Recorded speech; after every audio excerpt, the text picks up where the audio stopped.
Növbəti sualda deyilir ki, kafirlə necə ünsiyyət quruq? Necə ünsiyyət quraq? Diqqət edin, çox gözəl sualdır.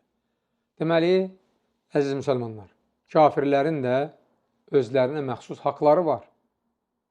Qonşudursa qonşuluq haqqı, qohumdursa qohumluq haqqı, iş yoldaşıdırsa o yoldaşlıq haqqı, işdə olan yoldaşlıq haqqı və s. Salam verirsə salamını alırsan, xəstələnib ziyarət edirsən, səndən kömək istəyir, kömək edirsən. Beləcə, onların haqlarını ödəyirsən. Amma onlarla dostluq etmək, Allah bunu qadağan edir.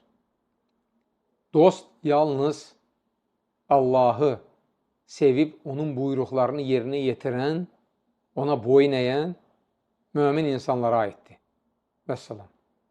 Bax, bu cür onların haqlarını ödəmək vacibdir.